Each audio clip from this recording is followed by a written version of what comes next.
बिस्मिल्लाहिर्रहमानिर्रहीम।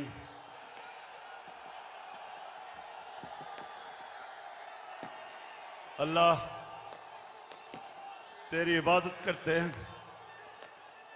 तेरे से मदद मांगते हैं।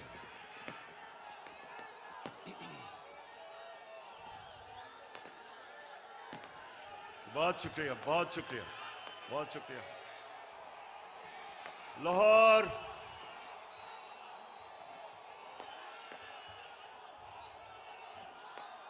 शुक्रिया, शुक्रिया।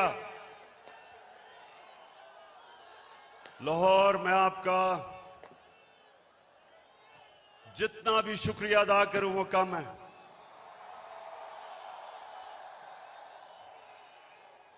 मुझे पता था कि आप मुझे मायूस नहीं करेंगे।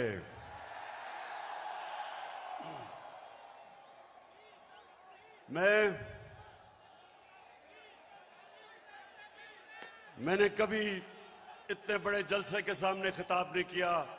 आप सबका शुक्रिया। माशाअल्लाह, अल्लाह का भी शुक्र अदा करता हूं कि उसने आपके दिल में वो शऊर डाला, आपको जगाया। ये अल्लाह का करम है। ये अल्लाह का खास करम होता है जब वो एक कौम को जगा देता है और एक इंसानों के हजूम को एक कौम बना देता है। ये अल्लाह तेरा लाख लाख शुक्र है। लाहौर में इधर पास ही मेयो हॉस्पिटल में पैदा हुआ था और मुझे बचपन से एहसास था। ये आपने आज गौर से बातें सुनी। सामने प्लीज बैठ जाएं, बैठ जाएं, आप बैठ जाएं। वो नीचे देख सकते नीचे। बैठ जाओ, बैठ जाओ, बैठ जाओ, बैठ जाएं, सामने बैठ जाएं। वो देख नहीं सकते। बैठ जाएं प्लीज। देखें, मैं पाकिस्तान के साथ बड़ा हुआ हूं। मैं बार बार लोगों को बताता हूं कि मेरे मां बाप एक गुलाम हिंदुस्तान में पैदा हुए थे और उन्होंने पाकिस्तान की तहरीक में शिरकत की थी। और बचपन से उन्होंने मुझे एक चीज बताई कि तुम खुशकिस्मत हो कि एक आजाद मुल्क में पैदा हुए हो। और मैंने जब क्रिकेट की ग्राउंडों के ऊपर अपने मुल्क का नाम ऊपर किया और हमारा पाकिस्तान आहिस्ता आहिस्ता आहिस्ता क्रिकेट की दुनिया में ऊपर जाना शुरू हुआ, तो हमें फख्र होता था कि हम वो पाकिस्तानी हैं जो एक आजाद पाकिस्तान को दुनिया में उठा रहे हैं। तो मेरे पाकिस्तानियों, लाहौर के लोगों, जो आप सब यहां हैं, जो बाहर हैं, वैसे मैंने कभी इतनी पब्लिक नहीं देखी। मैं फिर से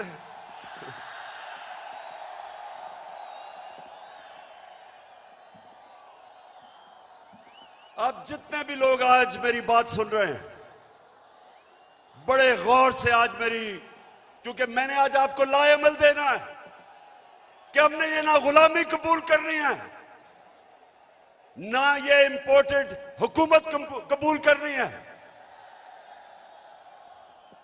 और ये अब आपको पता चला है कि सिलेक्टेड हुकूमत क्या होती है।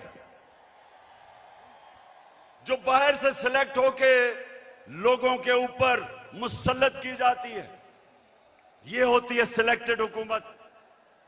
जो डरती है इलेक्शन से, जो साजिशों से, जो पैसे लगा के, जमीन खरीद के, बाहर जो साम्राज्य उनकी जूते पॉलिश करके जो आज ऊपर हमारे मुल्क पे मसल्लत की गई है।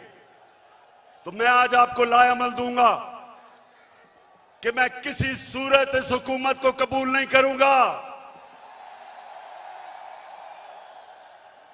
मैं इन गुलामों को और पाकिस्तान के करप्ट तरीन लोगों को मैं कभी कबूल नहीं करूंगा। और मैं अभी आपको लाएमल देता हूं, लेकिन उससे पहले यह साजिश क्यों हुई? मेरे लाहौर के लोगों, जरा थोड़ा सा सब्र से सुने, यह साजिश हुई क्यों। मैं जब से वजीर आजम बना, मेरी सबसे बड़ी कोशिश यह थी कि हमारी आजाद फॉरेन पॉलिसी बने। आजाद फॉरेन पॉलिसी का मतलब यह कि हम जो भी फैसले करें अपने लोगों के मफादात के लिए करें। मैं अपने लोगों को किसी बैरूनी मुल्क की उनके मफादात के लिए कुर्बान ना करूं। मेरे फैसले मेरी कौम के लिए हों।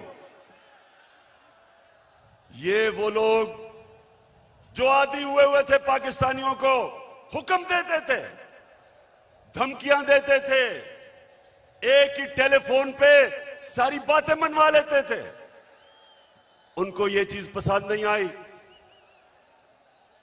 मैंने ये भी फैसला किया जब जिस दिन मैं वजीर आजम बना कि मैं हर इंटरनेशनल फोरम में एक बात उठाऊंगा कि जो इस्लामोफोबिया और हमारे नबी सल्लल्लाहु अलैहि वसल्लम की शान में गुस्ताखी करते थे, मैंने फैसला किया था कि यूनाइटेड नेशंस में उठाऊंगा, ओआईसी में उठाऊंगा, हर फोरम पे उठाऊंगा, क्योंकि हमारे मुसलमानों को 1.5 अरब मुसलमानों को यह तकलीफ देते थे, वो भी पसंद नहीं आई, वो बाहर के लोगों को पसंद नहीं आई। और तीसरी चीज उनको क्या नहीं पसंद आई कि मैं जितनी भी फॉरेन पॉलिसी थी, चाइना से, रशिया से, मुसलमान ममालिक से, मेरी सबसे बड़ी कोशिश ये होती थी कि मेरी कौम को किसमें फायदा है। मैंने कभी भी किसी से डिक्टेशन नहीं लिया और ना मैंने कभी लेना था। हुक्म किया कि रूस क्यों चले गए, हुक्म आया बाहर से कि आप रूस क्यों गए। मैं रूस इसलिए गया, एक पाकिस्तान में गैस खत्म हो रही है, हमने उसे गैस का कॉन्ट्रैक्ट करना था, लेकिन 2 और चीजें, रूस हमें तेल 30% कम कीमत पे दे रहा था।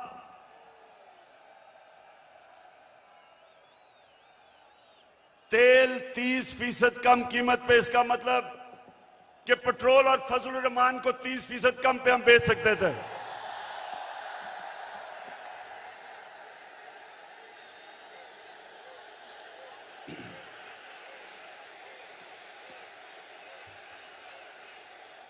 उसके अलावा हमें 20 लाख टन गंदम इंपोर्ट करनी थी रूस से, वो भी हमें 30% कम कीमत पे दे रहे थे।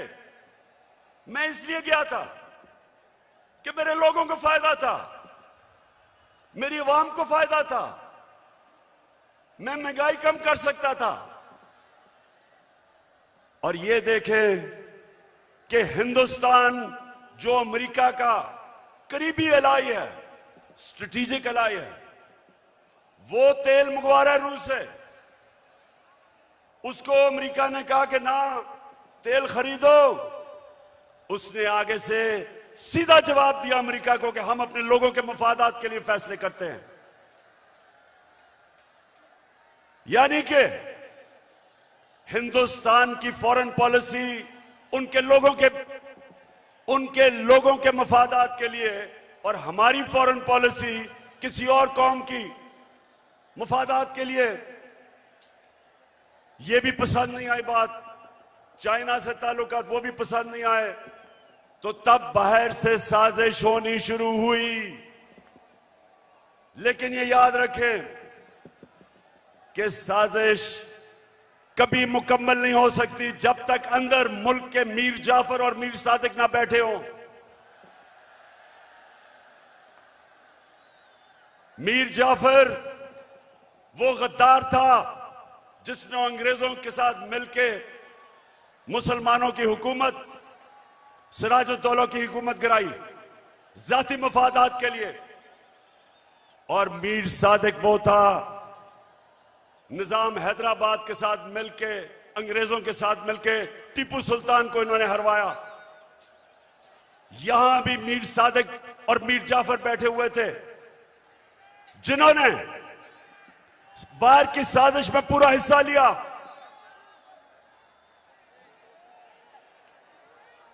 क्या हुआ?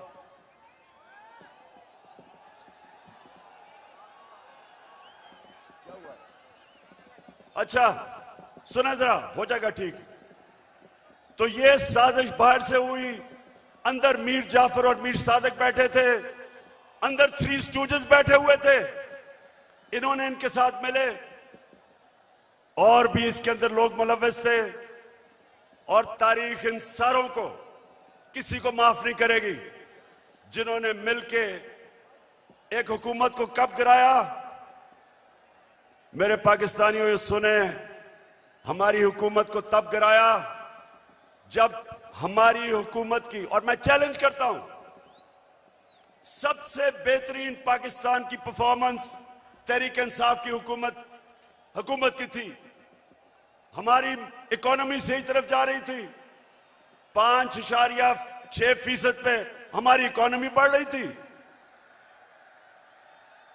ना नून लीग ने इसका कभी मुकाबला किया, ना पीपल्स पार्टी ने किया। हमारी एक्सपोर्ट्स रिकॉर्ड पे थी।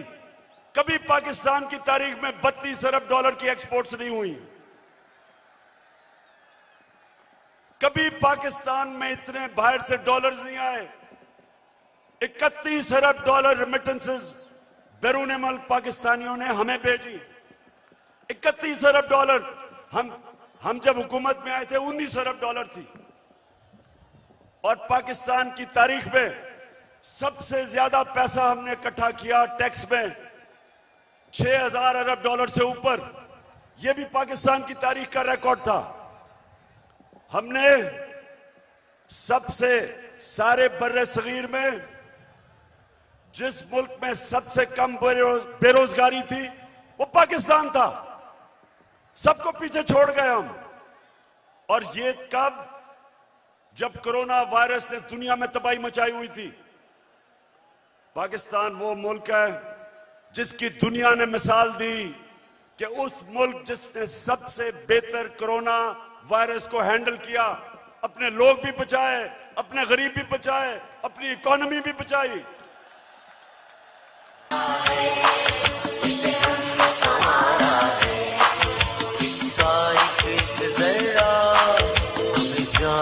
प्यारा है। और अपने किसानों को, लाहौर के लोगों सुनो, हमने अपने किसानों को कैसे फायदा पहुंचाया।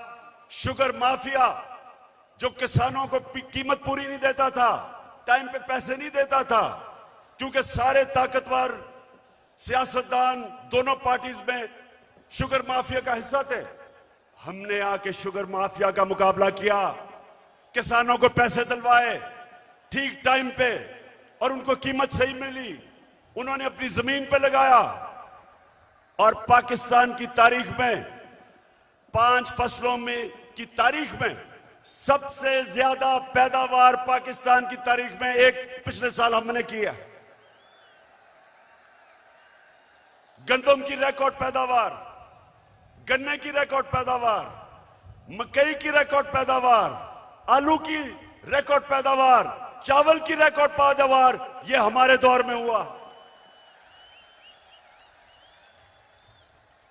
जब दुनिया कह रही थी कि पाकिस्तान की इकोनॉमी सही रास्ते पे निकल गई है और जिस रास्ते पे जा रही है, आईएमएफ की गुलामी से आजाद होने जा रही थी, तब इन्होंने हमारी हुकूमत को साजिश करके गिराया। पहले हुकूमतें गिरती थी, 2 दफा बेनजीर की हुकूमत गिरी, 2 दफा नवाज शरीफ की 90 की दिहाई में। जब भी गिरी करप्शन पे गिरी। मैं चैलेंज करता हूं, बताएं कि क्या इमरान खान ने कोई लंदन में फ्लैट लिए, कोई फैक्ट्रियां लगाई? मेरे पे आज इल्जाम लगाया जा रहा है कि जनाब तोशा खाना से इसने कोई चीजें ली। जरा लाहौरियों जरा सुनो, तोशा खाना है क्या? समझो पहले ये क्या है। जो भी तोहफा मिलता है प्राइम मिनिस्टर और उनके वजीरों को, जो भी तोहफा मिलता है वो तोशा खाना में जाता है। इनके जमाने में जब तोशा खाना में प्रेजेंट जाता था तो ये 15% पैसे दे के जो हुकूमत को जाती थी वो खरीद सकते थे। हम आए, हमने 50% रखा, 50% हुकूमत को जाता था और जो भी हम खरीदना चाहे हम खरीद सकते थे। जो भी मैंने खरीदी सब रिकॉर्ड के ऊपर है, सब कानून के अंदर है।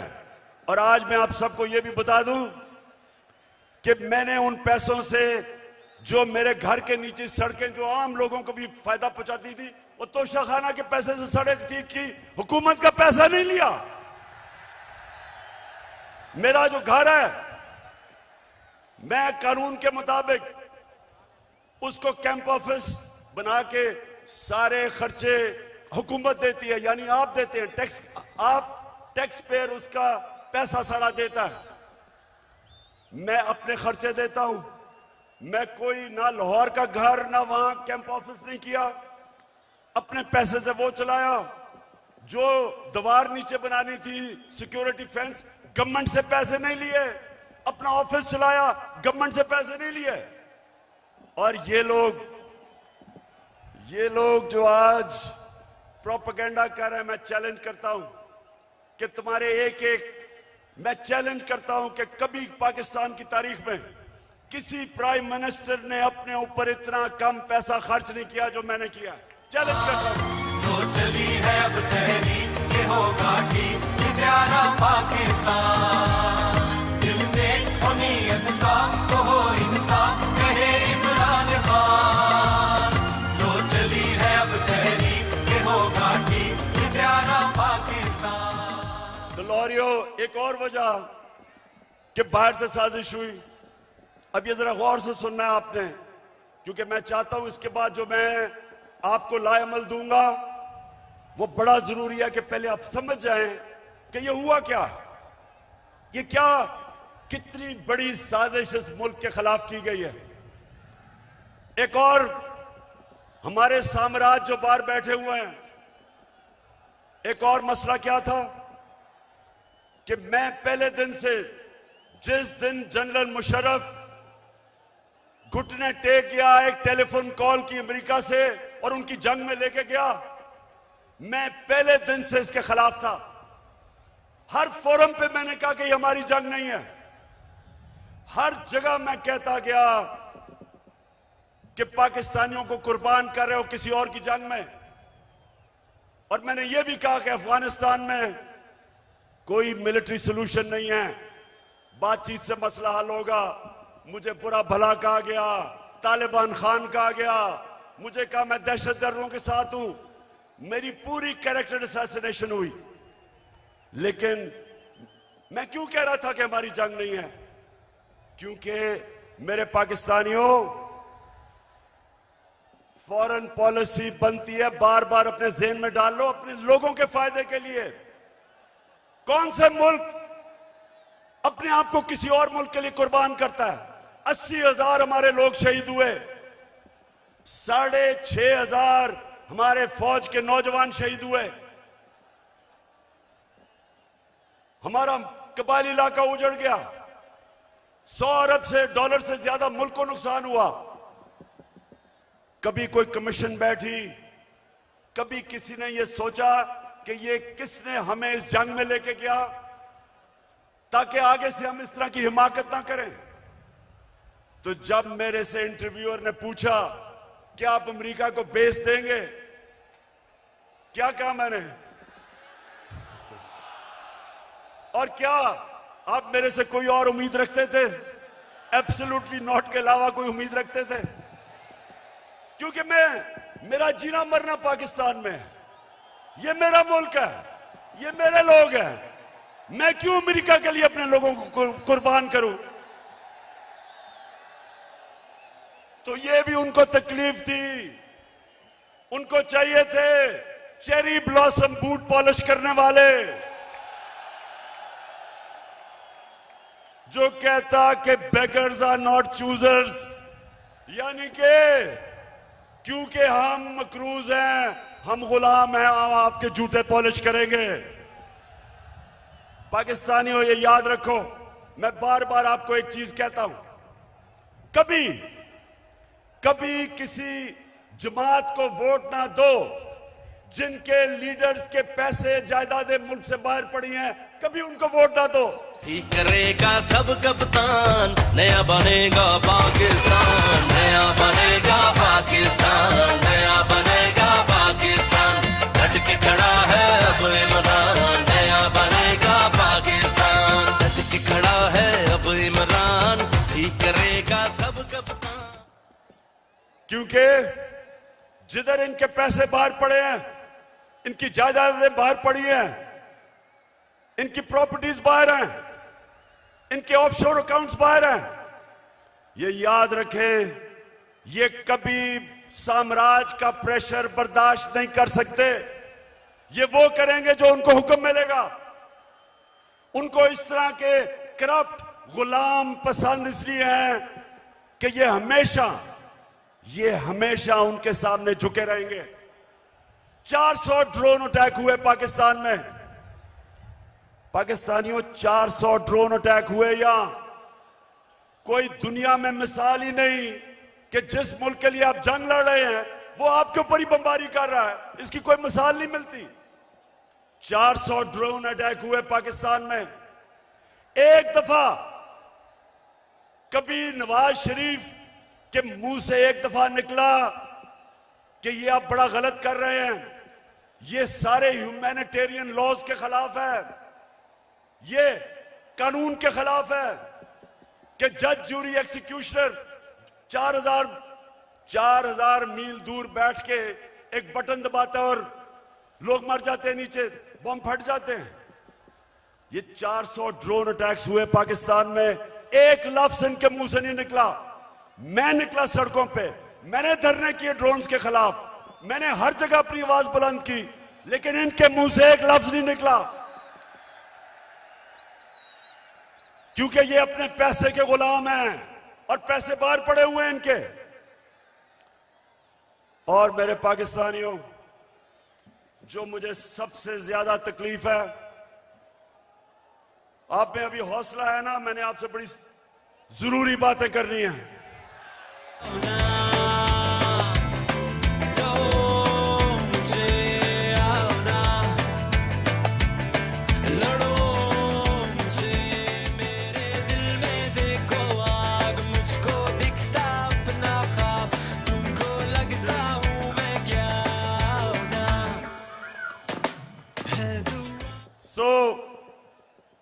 हुआ क्या, बाहर से साजिश प्लान हुई, अंदर मीर जाफर बैठे हुए थे। हमें एक मुरासला आता है, हमारे एम्बेसडर से मीटिंग होती है एक अमेरिकी ऑफिशियल की, और उधर वो उसको क्या कहता है, ये जरा सुने, तकब्बर सुने जरा, उसका तकब्बर। हमारे एम्बेसडर को कहता है कि अगर तुमने इमरान खान को इस नो कॉन्फिडेंस मोशन में ना हराया तो पाकिस्तान को बड़ी मुश्किलों का सामना करना पड़ेगा।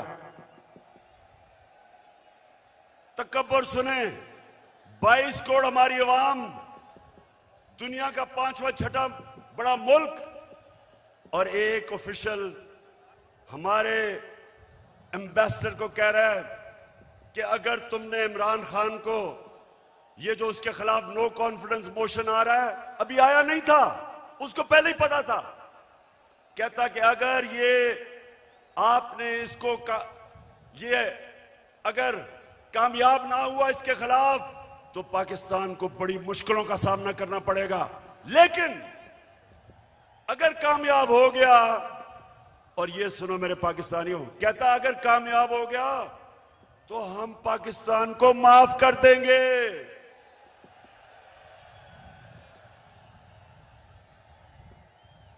हमने क्या जुर्म किया कि वो हमें माफ कर देगा? कि क्या ये जुर्रत की कि हम रूस चले गए अपने मुल्क की खातिर, या ये कहा कि हम आपको बेस नहीं देंगे? तो मेरे लाहौर के लोगों, ये याद रखो कि उनको ये किधर से गलत आदतें पड़ी। हिंदुस्तान को क्यों नहीं ये कहते? इनकी जुर्रत है हिंदुस्तान के प्राइम मिनिस्टर को वहां, अच्छा प्राइम मिनिस्टर मैं हूं, ये सुना जरा, चीफ एग्जीक्यूटिव पाकिस्तान का मैं हूं, और मैसेज किसको दे रहे हैं? किसको कह रहे हैं किसको हटा दो? बताएं किसको कह रहे हैं? प्राइम मिनिस्टर तो मैं था। तो मेरे पाकिस्तानियों जरा गौर से सुने, ये साजिश फिर क्या होता है? एकदम अगले दिन अदम एतमाद की वो आती है तहरीक, वो टेबल करते हैं असेंबली में, और हमारे जनाब 20 लोगों को वहां सिंध हाउस में जाना शुरू हो जाते हैं, उनकी बोली लग जाती है, 20-20 करोड़ में उनके जमीन बिकने शुरू हो जाते हैं।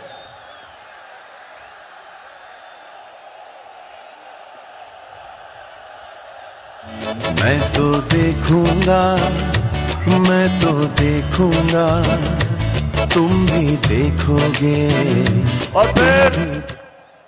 और फिर जो हमारे इत्तेहादी हैं, मैं मुंह ने सिलाई आज आपको खराज तहसीन पेश करता हूं। आप वाहिद रह गए, बाकी सारे चले गए। मैं तो देखूंगा, मैं तो देखूंगा, उनकी कीमतें लगी, बोलियां लगी, जैसे बकरा ईद पे बकरे बिकते हैं। बंद किया जनाब उनको सिंध हाउस के अंदर, सिंध से पुलिस लेके आए। सोचिए ये पाकिस्तान में हो रहा है। मैं अपनी आज बड़े अदब से मैं अपनी अदालतों से पूछता हूं कि क्या ये आइन के खिलाफ नहीं है, ये कानून के खिलाफ नहीं है कि बिक रहे हैं बकरों की तरह? अवाम से वोट लेके आए हमारे टिकट पे, और वहां जाके उनकी बोलियां लग गई। यानी ये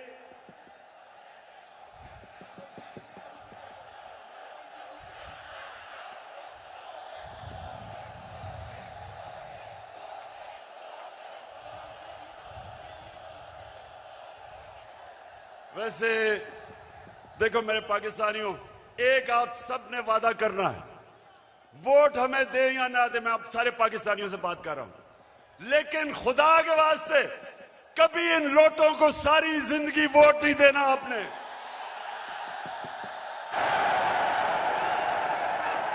जमीर फरोशों को, जिनका ना कोई दीन है ना ईमान है ना उनमें शर्म है, कि सारी जिंदगी उनके बच्चों के ऊपर धब्बा लगेगा कि ये हैं वो लोग जिन्होंने अपने आप को बेचा, अपने जमीरों को बेचा। सारी जिंदगी के लिए इनके ऊपर एक मोहर लगे कि कभी ये सियासत के पास ना आए। जिन जिन हलकों में ये जाएंगे, मेरी कौम पाकिस्तानियों, अगर आपने इनको किसी भी हलके में जीतने दिया, आप इस मुल्क से गद्दारी करेंगे।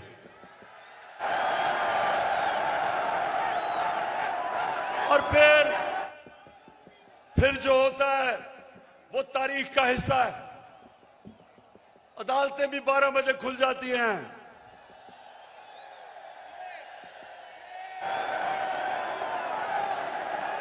मेरे यहां दोनों स्पीकर बैठे हुए हैं, एक्स स्पीकर असद कैसर भी बैठा हुआ है और कासिम सूरी, दोनों हीरो हैं।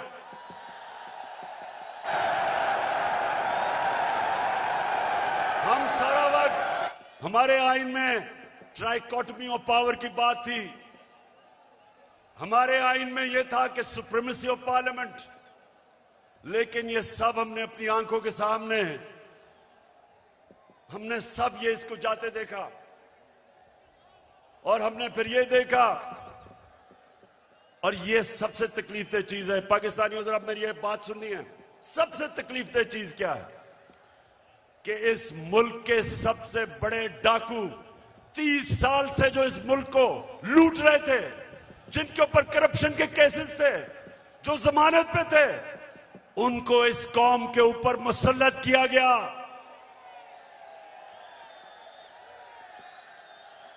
पाकिस्तानियों, मैं मेरे से बेहतर शायद कोई भी पाकिस्तान की सियासत में ना अमेरिकनों को जानता है, ना यूरोपियंस को जानता है जो मैं जानता हूं। कोई नहीं मेरे से बेहतर जानता। उनके अपने मुल्कों में ये कोई तस्वर भी नहीं कर सकता, कोई सोच भी नहीं सकता कि एक आदमी जमानत पे हो, उसको पार्लियामेंट तो दूर की बात है, उसको चपड़ासी भी बना दे, या उन्होंने हमारा प्राइम मिनिस्टर बना दिया और उसके बेटे को, जो सारा लाहौर जानता है कि हर एक एक चीज के ऊपर रिश्वत लेता था, उसको चीफ मिनिस्टर का कैंडिडेट बना दिया। मैं ये सोचता हूं, आज मेरे पाकिस्तानियों सुनो जरा, मैं ये सोचता हूं क्योंकि मैं उन माशरों को बड़ी अच्छी तरह जानता हूं कि वो हमें कितनी हकारत से देखते हैं, हमें वो क्या समझते हैं कि चोरों के हमारे ऊपर मुसल्लत कर दिया। खुद सोचो, 20 साल ये जो आज बैठे हुए हैं, ये एक दूसरे को चोर कहते रहे हैं। क्या ये चेरी ब्लॉसम ने नहीं कहा था कि मैं आसिफ जरदारी का पेट फाड़ के पैसा निकालूंगा? ये क्या लोगों को बेवकूफ समझते हैं? क्या नवाज शरीफ ने 2 दफा आसिफ जरदारी को जेल में करप्शन पे नहीं डाला था? और क्या आसिफ जरदारी ने हुदैबा पेपर मिल का अरबों रुपए का केस नवाज शरीफ और शहबाज शरीफ पर नहीं किया था? और क्या ये दोनों मिलके फजल रहमान को डीजल नहीं कहते थे?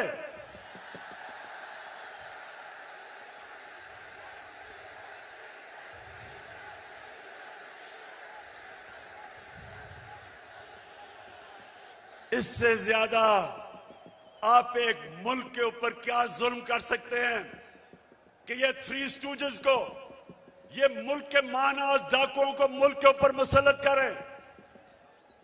मैं आपको आज ये बता रहा हूं, जब तक मैं जिंदा हूं मैं इनका मुकाबला करूंगा, मैं कभी इनको तस्लीम नहीं करूंगा। पुत्र हटाते नहीं बिकते, पुत्र हटाते नहीं बिकते, की लबनी बिच बाजार कुड़े, देन मेरे दादा दी देन। पाकिस्तानियों, अब ये जरा मेरी बात सुना। ये इतना बड़ा इस मुल्क पे जुल्म किया इन्होंने कि आपको अंदाजा नहीं कि ये जो हमारे माशरे को करेगा, एटम बॉम्ब भी नहीं कर सकता। मेरे नबी सल्लल्लाहु अलैहि वसल्लम ने तकरीबन 1500 साल पहले कहा था, ये सुने मेरी बात खामोशी से, ये बहुत जरूरी आपके लिए समझना है कि क्यों पाकिस्तान एक अजीम कौम नहीं बन सका। 1500 साल पहले उन्होंने कहा था, मेरे पाकिस्तानियों, 1500 साल पहले उन्होंने कहा था कि वो कौमें बर्बाद हो जाती हैं जो छोटे चोरों को पकड़ के जेल में डालती हैं और बड़े डाकुओं को उनका निजाम पकड़ नहीं सकता। ये है आपके सामने। अब इससे बड़ी मिसाल क्या है कि 40 अरब रुपया शहबाज शरीफ और उसके बेटों के ऊपर 40 अरब रुपए के एफआईए में और नैब में केसेस हैं। एफआईए के 16 अरब रुपए इसके नौकरों के नाम पे एफआईए ने पकड़े हैं और इस आदमी को प्राइम मिनिस्टर बना दिया।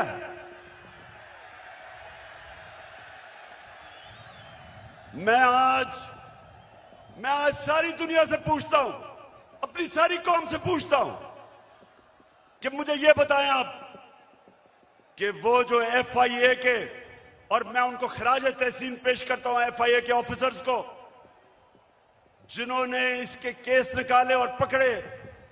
जब इसका बेटा सलमान शहबाज बाहर भाग गया, जब उसे पता कि एफआईआर पकड़ने लगी है, उससे पहले दामाद इनकी अपनी हुकूमत में, जब नून लीग की हुकूमत थी, इसका शहबाज शरीफ का दामाद बाहर भागा करप्शन के केसेस से डर के।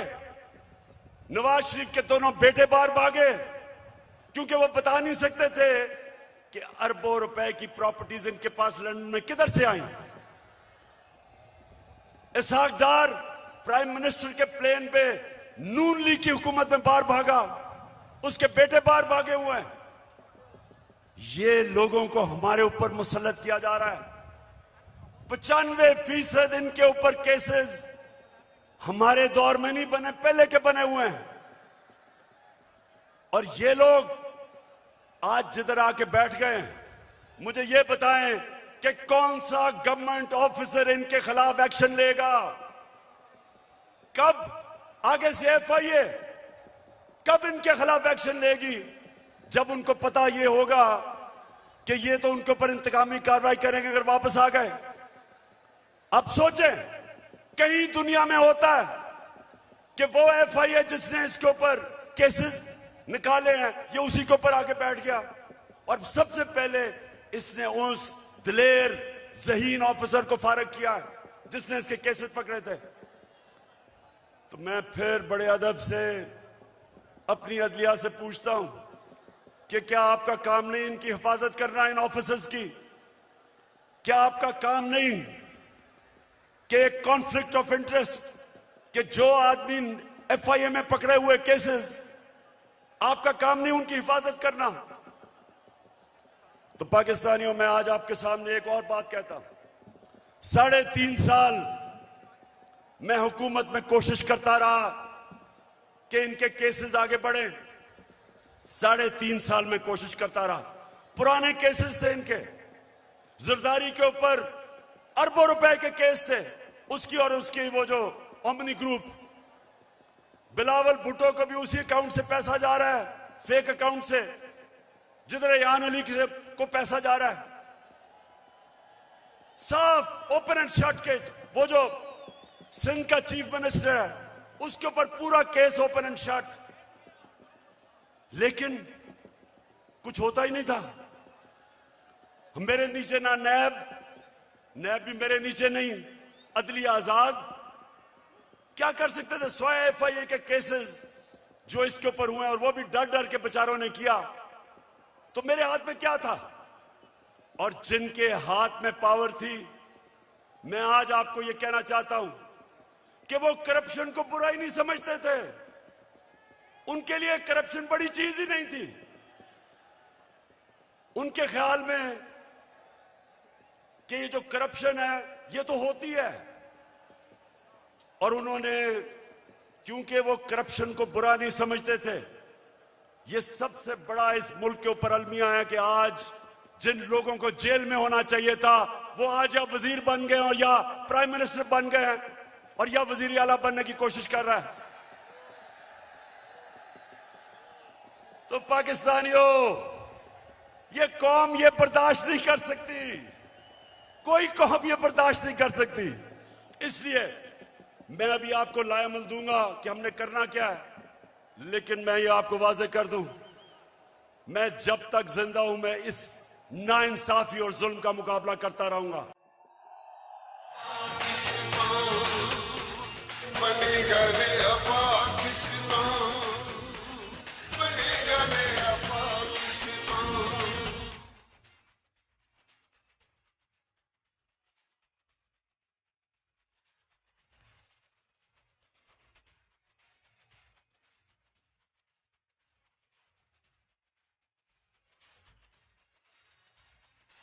धरती मिसाल होगी अमनो अमान की।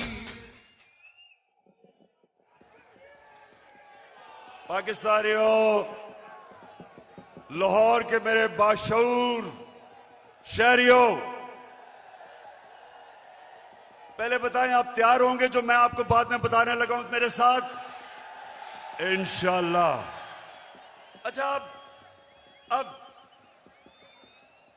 अब मैं आपको जिस चीज की मुझे और बहुत तकलीफ है कि वो केसेस जो भी ताकतवर है यहां, उनको हमारा इंसाफ का निजाम कानून के नीचे ला ही नहीं सकता। अब ये सोचें कि जब हमारे नबी सल्लल्लाहु अलैहि वसल्लम ने कहा था कि कौम तबाह हो जाती जब ताकतवर को नहीं पकड़ती, डाकू को और सिर्फ छोटे चोरों को पकड़ती है, उनकी सोचें, उनकी हिकमत, यानी उनमें अल्लाह ने उनको सबसे दुनिया का अजीम आदमी किसी वजह से बनाया था और हमें हुक्म किया था कि उनकी सुन्नत पे चलो। देखिए, छोटा चोर भैंस चोरी कर लेगा, मोटरसाइकिल चोरी कर लेगा, ज्यादा से ज्यादा गाड़ी चोरी कर लेगा, कितना पैसा बना लेगा। लेकिन जब बड़ा डाकू चोरी करता है, अरबों रुपए की चोरी करता है, अब वो बिस्तर के नीचे नहीं वो पैसा रख सकता, वो बैंक में नहीं डाल सकता क्योंकि पकड़ा जाएगा। लिहाजा वो पैसा मुल्क से बाहर भेजता है, दुगना नुकसान करता है, चोरी भी बड़ी करता है। और जब वो पैसा मुल्क से बाहर भेजता है, जिसको मनी लॉन्ड्रिंग कहते हैं, तो वो डॉलर खरीद के भेजता है। जब वो डॉलर खरीदता है, डॉलर के ऊपर प्रेशर पड़ता है, रुपए की कीमत गिरती है। जब रुपया गिरता है, महंगाई आती है, गुर्बत बढ़ती है। आज ये हाल है कि यूनाइटेड नेशंस के सेक्रेटरी जनरल ने एक कमेटी बनाई है जिसको कहते हैं फैक्ट टाइप पैनल। उस पैनल को उसने कहा इन्वेस्टिगेट करो कि क्या वजह है कि गरीब मुल्क गरीब हो रहे हैं और अमीर मुल्क अमीर हो रहे हैं। आपको पता है उस पैनल ने क्या, उसने जब इन्वेस्टिगेट किया तो क्या चीज सामने आई कि हर साल, पाकिस्तानियों इधर और से सुनो, हम IMF से हम सिर्फ 6 अरब रुपए के कर्जा जब लेते हैं तो हमें उनकी हर बात माननी पड़ती है। हमें मुल्क के ऊपर एक जंजीर डल जाती है गले में, 6 अरब डॉलर पे। तो हर साल गरीब मुल्कों से जो पैसा जाता है अमीर मुल्कों में, ऑफशोर अकाउंट्स में, लंदन फ्लैट्स में, वो 1700 अरब डॉलर है। 1700 अरब डॉलर हर साल गरीब मुल्कों से चोरी होकर अमीर मुल्कों में जाता है। हमारे मुल्क से अंदाजा लगाया जाता है 15 अरब डॉलर हर साल बाहर जाता है चोरी करके। और वो कौन करता है? वो भैंस चोर या मोटरसाइकिल चोर नहीं करता, वो ये बड़े बड़े डाकू जो आज ऊपर मुसल्लत कर दिए हैं, ये चोरी करके पैसा बाहर भेजते हैं।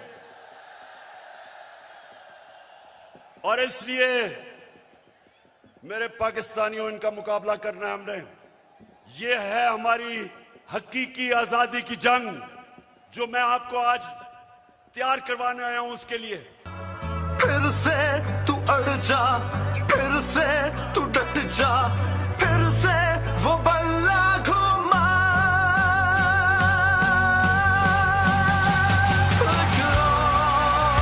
कदम बढ़ा, फिर से वो लम्हा दोहरा जब जीत के आया था, फिर से वतन को जिता। एक और कदम बढ़ा, फिर से वो लम्हा। ये मैंने सुना है कि ये मीर जाफर की हुकूमत ने फैसला किया है कि कमीशन बनाएंगे उमर आसरे के ऊपर। शहबाज शरीफ, तुम और तुम्हारी फैमिली से ज्यादा झूठे लोग दुनिया में आए नहीं हैं। तुम्हारे से ज्यादा करप्ट लोग इस दुनिया में नहीं आए। आपने आपने तो जाके लाहौर हाई कोर्ट में गारंटी दी थी कि नवाज शरीफ वापस आ जाएगा। नवाज शरीफ ने नेशनल असेंबली में खड़े होकर कहा, जब पनामा में ये पकड़े गए, पनामा में क्या हुआ था? पनामा में पता चला, इंकशाफ हुआ कि जो 4 महंगे तरीन लंदन में मेफेयर की अपार्टमेंट्स हैं वो मरियम के नाम पे हैं। तो जब पनामा में यह इंकशाफ हुआ तो नवाज शरीफ ने असेंबली में जाके कहा कि ये हैं वो दस्तावेज जो साबित करते हैं कि ये लीगल खरीदे गए हैं। वो सारे दस्तावेज जाली निकले। फिर सुप्रीम कोर्ट में कहा, कहता कतरी खत आ गया। वो कतरी खत कहता है कि हमने कैसे अपार्टमेंट लिए, वो भी जाली निकला। फिर मरियम ने सुप्रीम कोर्ट में कहा, एक ट्रस्ट डीड उसने दिखाई। अब ट्रस्ट डीड क्या कहती है? उन्होंने कहा जी ये मेरे भाइयों के मेरे बीच में ये ट्रस्ट डीड थी। पता चला कि वो जिस कैलिब्री फॉन्ट से लिखी गई थी वो उस 2006 में आई नहीं थी। नकल में भी अकल चाहिए। और फिर इनके लाहौर में जो इन्होंने लूट मार की एलडीए में, हर थोड़ी देर के बाद आग लगती है और उनके रिकॉर्ड जल जाते हैं। तो तुम्हारा ख्याल है शहबाज शरीफ कि हम तुम्हारी कोई कमीशन मानेंगे? हम सिर्फ एक कमीशन मानेंगे, सुप्रीम कोर्ट के अंदर ओपन हेयरिंग हो। जिस तरह धांधली के ऊपर कमीशन बनी थी, ओपन हेयरिंग हो, मीडिया के सामने हो, ताकि सबको पता हो कि कितनी बड़ी साजिश हुई है पाकिस्तान से। और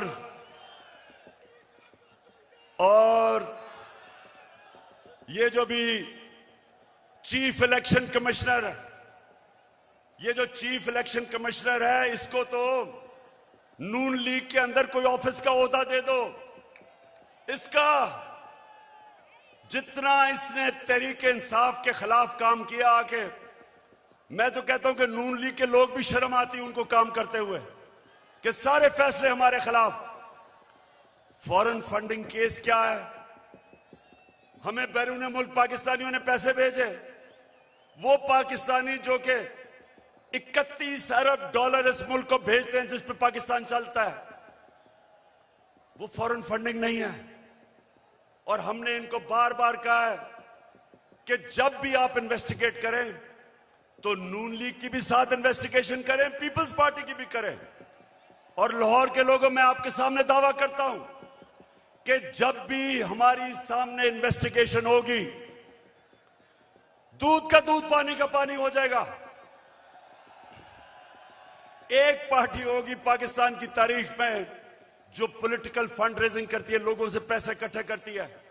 इनके पैसे वो बिजनेसमैन देते हैं जिनके साथ मिलकर ये पैसे बनाते हैं, उनको कॉन्ट्रैक्ट्स दिलवाते हैं, फिर उनसे पैसे लेते हैं। एक एक का नाम भी मुझे पता है। उनसे पैसे लेते हैं, इनके पास कोई फंड रेजिंग का तरीका नहीं है। तो मैं चैलेंज करता हूं कि अगर हिम्मत है तो हम तीनों के इकट्ठे केस सुनो, ताकि सारी कौम को पता हो, सारी कौम के सामने आए कि किससे सही माने में पैसे इकट्ठे करें और कौन 2 नंबरी से पैसे इकट्ठे करता है। वतन की हालत को सुधारो, तब्दीली आ गई है यारो।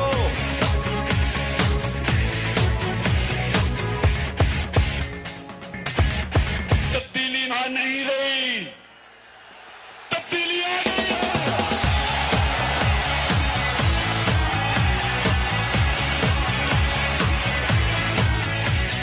अब गरीब ना।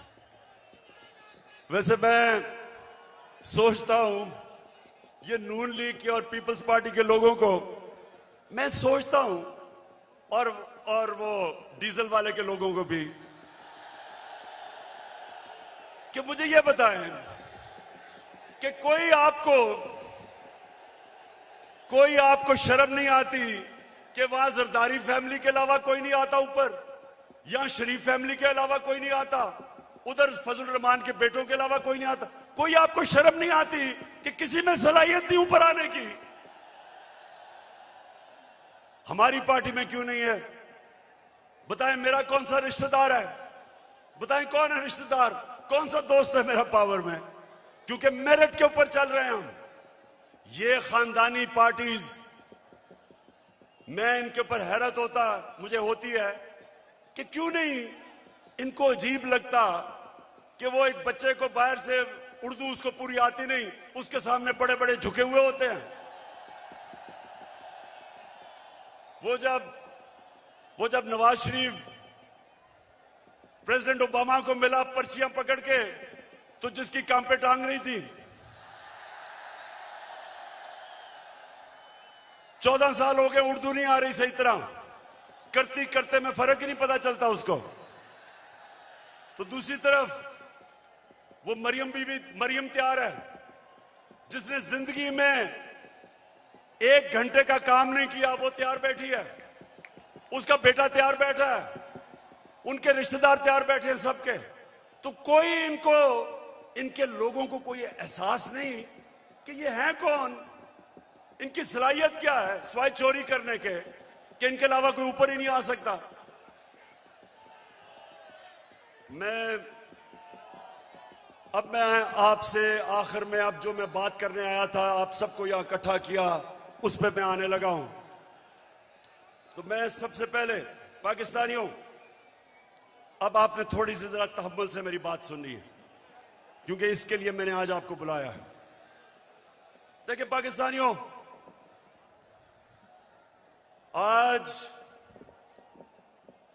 आज वो दिन है 84 साल पहले इल्लामा इकबाल इस दुनिया से गए थे। सामने उनका मजार है, और वो एक ऐसा इंसान था, शायद ही कोई ऐसा ज़हन 500 साल में मुसलमान दुनिया में आया हो। और इल्लामा इकबाल की जो पूरी कोशिश थी कि एक गुलाम कौम को उठाए, जिंदा करे गुलाम कौम को, उनकी इतनी शायरी है। लेकिन जो मुझे सबसे ज्यादा पसंद है, और आज जो मैं एक फिक्रा कहना चाहता हूं, कि उस रिस्क से मौत अच्छी है जिस रिस्क से परवाज में आती है कोताही।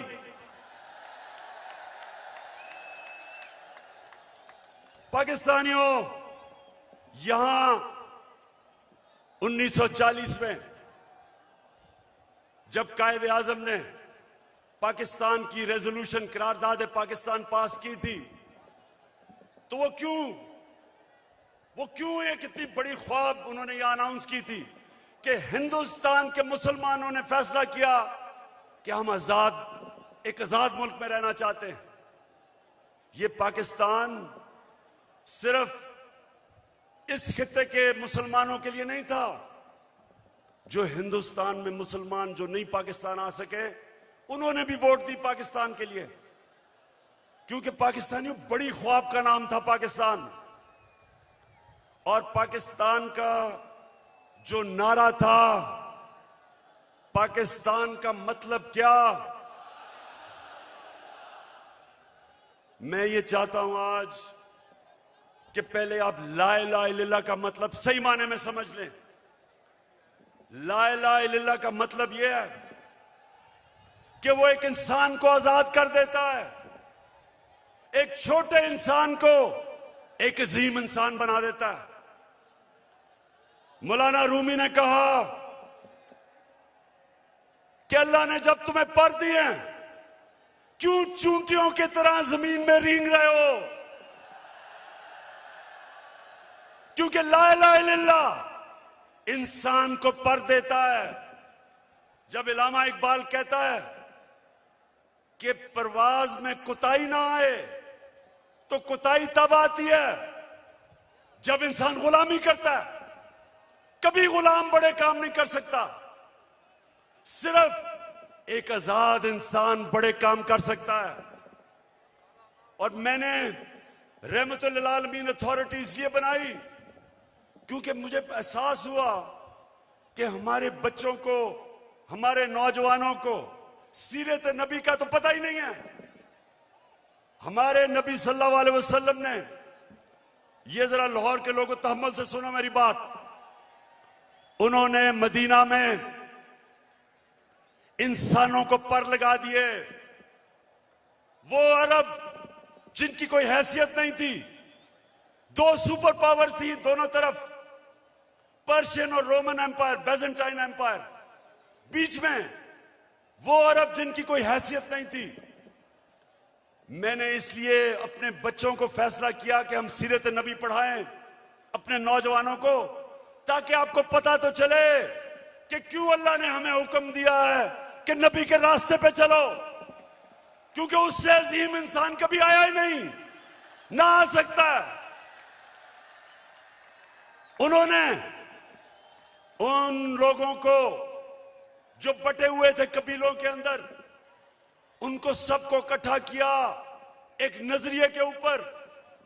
ला इलाहा इल्लल्लाह का मतलब उनके दिलों में गया, उनकी जंजीरें टूटी, जंजीरें जो इंसान को जमीन पे रखती हैं।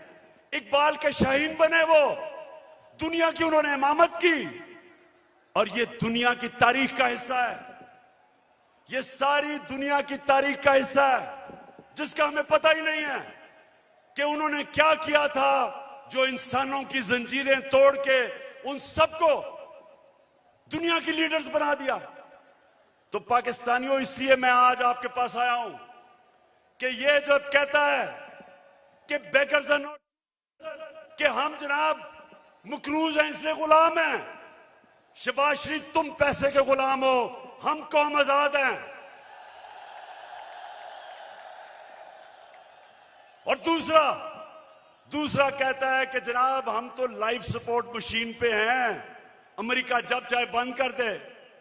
शर्म करो, शर्म करो कि 22 करोड़ लोगों को तुमने गुलाम बना के रख दिया, क्योंकि तुम खुद गुलाम हो, तुम्हारे पैसे बाहर पड़े हैं, अपने पैसों की पूजा करने वाले तुमने। हम जो एक बड़ी अजीम ख्वाब पाकिस्तान जो बनना था, आपने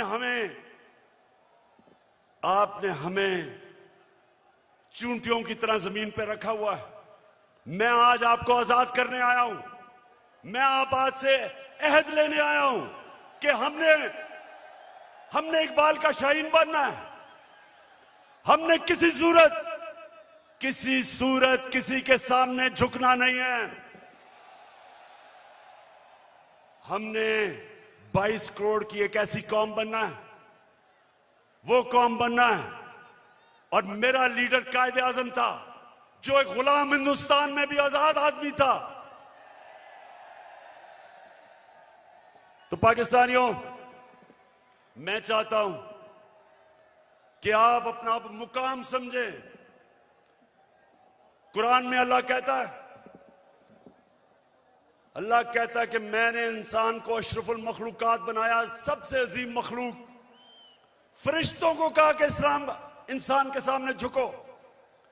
शैतान को उन्होंने जन्नत से निकाला एक वजह से, इबादत तो वो सबसे ज्यादा करता था अल्लाह की, क्योंकि उसमें तकब्बर था, कहता मैं इंसान के सामने नहीं झुकता। और अल्लाह ने उसे कहा कि तुम्हें भी अंदाजा नहीं कि मैंने इसको क्या सलाहियतें दी हैं। और कुरान में फिर ये भी है, जब इंसान ऊपर जाता है तो फरिश्तों के उससे ऊपर चला जाता है, लेकिन जब वो गिरता है जानवरों से नीचे गिर जाता है। हमारे ऊपर है, हम ऊपर जाना चाहते हैं या जमीन पे रेंगना चाहते हैं। पाकिस्तानियों, आप एक दफा फैसला कर लें। जब आप फैसला करेंगे कि हम किसी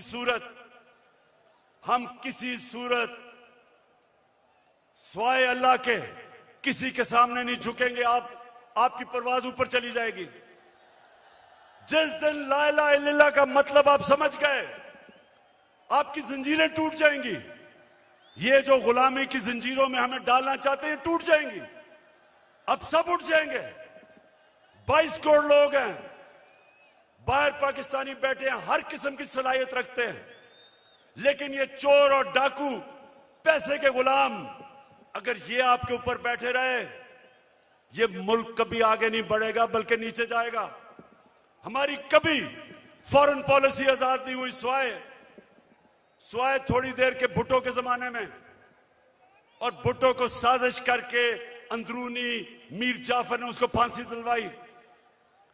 कभी उसके बाद आजाद नहीं हुई, लेकिन कभी इतनी गुलाम भी नहीं हुई जो ये थ्री स्टूजेस के दौरान हुई है। जो इन्होंने हमारे साथ किया, जिस तरह इन्होंने हमें गुलामी करवाई, इसकी कोई मिसाल नहीं है। रमजी यूसुफ को पकड़ा दिया अमेरिकनों को हमारे कानून के बरखिलाफ, एमएल कांसी को पकड़ा दिया हमारी अदालतों को पूछे बगैर। एमएल कांसी के वकील ने अमेरिका की अदालत में क्या कहा जब उन्होंने पूछा जज ने कि क्यों पाकिस्तान के कानून के बगैर आप उसको उठा के ले गए, तो उसका वकील कहता कि पाकिस्तानी अपनी वालदा को बेच देंगे डॉलरों के पीछे। और वो किसका दौर था? नवाज शरीफ का दौर था। हम नहीं बेचेंगे, ये नवाज शरीफ बेच देगा, पैसे का पुजारी है। फिर जनरल मुशर्रफ का दौर आया, 9/11 के बाद इसने पकड़ पकड़ के पाकिस्तानियों को ग्वांटानामो बे में दे दिए। मुल्ला ज़ईफ तालिबान का एम्बेसडर था, जिनीवा कन्वेंशन के मुताबिक उसको प्रोटेक्शन थी, उन्होंने उसके बावजूद पकड़ा दिया, उनको ग्वांटानामो बे में भेज दिया। हमारे मुल्क से लोगों को उठा उठा के ले गए। हम जंग उनकी लड़ रहे हैं और दुश्मन हम ही बने हुए हैं। 400 ड्रोन अटैक्स करवा दिए, कबायली इलाके को उजाड़ दिया। जो कबायली इलाके के लोगों को मुश्किलों का सामना करना पड़ा, आप सोच भी नहीं सकते। 35 लाख लोगों ने नकल मकानी की वहां से, 40 लाख लोगों ने स्वाद से नकल मुकानी की। या मेरे 2 एक्स मिनिस्टर्स बैठे हुए हैं, मुराद सईद, इसकी वालदा को एक उसी जंग में स्वात में जब बम फटा तो उसकी वालदा के सर पे लगा, अभी तक वो कोमा में है, सालों से वो कोमा में पड़ी हुई है। यहां सरताज गुल है, उसका भाई यहां खुदकुश हमले में लाहौर में वो बेचारा शहीद हुआ। मेरे माँ और वालिद की दोनों तरफ से, एक जनरल बिलाल शहीद हुए वालदा की तरफ से, और न्याजी हमारे मियाँ वाली से शहीद हुए। 80,000 हमारे लोग मारे गए। क्यों? पाकिस्तान की जंग से क्या ताल्लुक था? क्योंकि गुलाम बैठे हुए थे। हमें कुर्बान किया गया किसी की खातिर और हमें दुनिया में जिल्लत मिली। उसामा बिन लादेन को पाकिस्तान में आके इन्होंने खत्म किया। कोई 3 दिन कोई बोला नहीं। प्रेसिडेंट ओबामा अपनी किताब में लिखता है कि मुझे बड़ा खौफ था कि मैं सदर जरदारी को जब टेलीफोन करूंगा वो बड़ी मुजम्मत करेगा कि तुमने हमारे मुल्क में आके ये किया क्या। कहता जब 3 दिन के बाद मैंने जरदारी को टेलीफोन किया तो कहता मुझे मुबारक देनी शुरू कर दी उसने।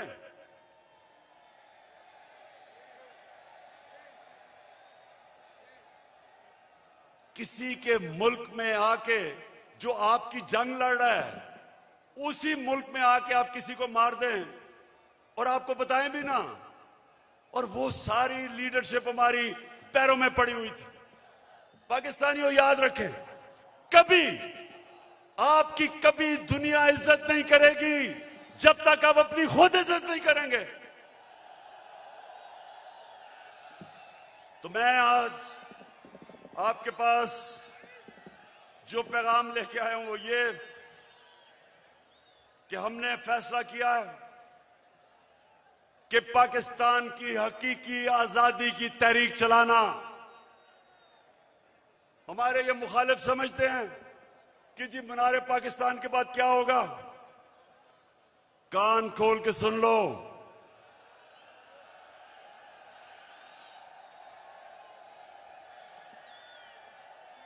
कान खोल के सुन लो कि असल पार्टी तो अब शुरू हुई है। डट के खड़ा है अब इमरान, ठीक करेगा सब कप्तान। नया बनेगा पाकिस्तान, नया बनेगा पाकिस्तान, नया बनेगा पाकिस्तान। डट के खड़ा है अब इमरान।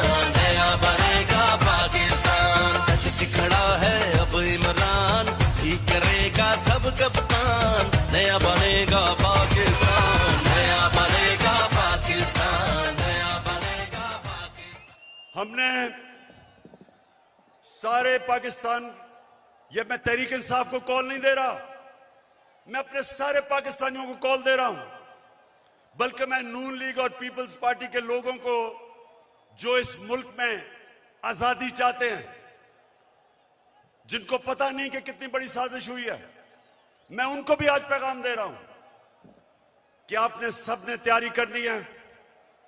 गली गली, मोहल्ले मोहल्ले, शहरों में, गांव में आपने सबने तैयारी करनी, आज से शुरू करनी है। आपने मेरी कॉल की इंतजार करनी है जब मैं आप सबको इस्लामाबाद बुलाऊंगा।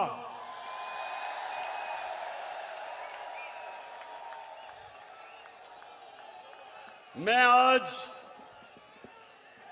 ये वाजे कर दूं कि मैं किसी किस्म का तसादुम नहीं चाहता। ये मेरा मुल्क है, मेरे कोई इस मुल्क के बाहर जाने की जगह नहीं। ये तो जब भी थोड़ी मुश्किल आती है बाहर भाग जाते हैं, ऐसे लगता है कि ये बर्तानिया की क्वीन को इनके रिश्तेदार है, सारे वहीं भाग जाते हैं।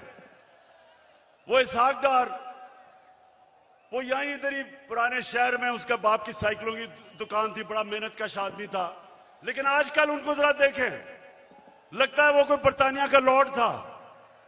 तो ये वो लोग हैं, ये वो लोग हैं जब मुश्किल पड़ती है बाहर भाग जाते हैं।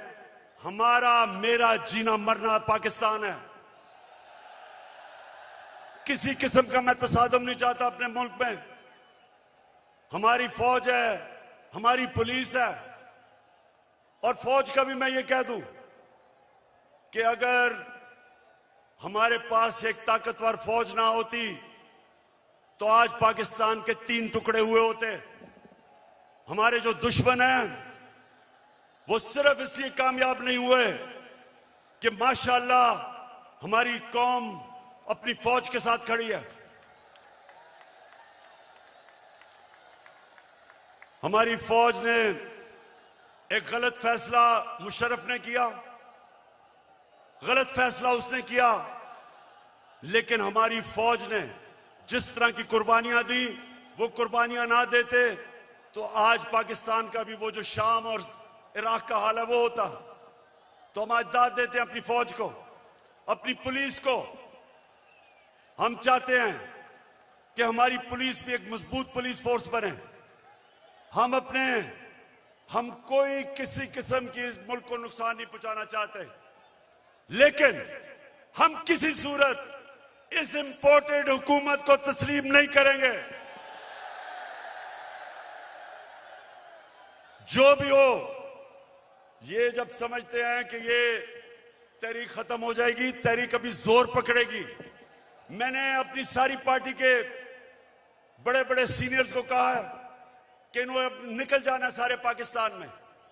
आपने जाके लोगों को तैयार करना है, अपनी हकीकी आजादी की तहरीक में सबको शामिल करना है। आपने अपने इलाकों से निकल के और सीनियर लीडरशिप ने पाकिस्तान के उन इलाकों में जाना है ताकि लोग तैयार हों, मेरी कॉल की इंतजार करें। और मैं सिर्फ एक चीज चाहता हूं, कोई और चीज नहीं चाहता। मैं चाहता हूं कि जल्दी से जल्दी इलेक्शन अनाउंस किए जाएं। हम एक जमहूरी पार्टी हैं, हम जमहूरियत चाहते हैं, लेकिन हम कभी भी इस सिलेक्टेड इंपोर्टेड हुकूमत को कभी तस्लीम नहीं करेंगे। एक ही तरीका है, एक ही तरीका है, जिनसे भी गलती हो गई, एक ही तरीका है गलती ठीक करने का, फौरी इलेक्शन करवाओ।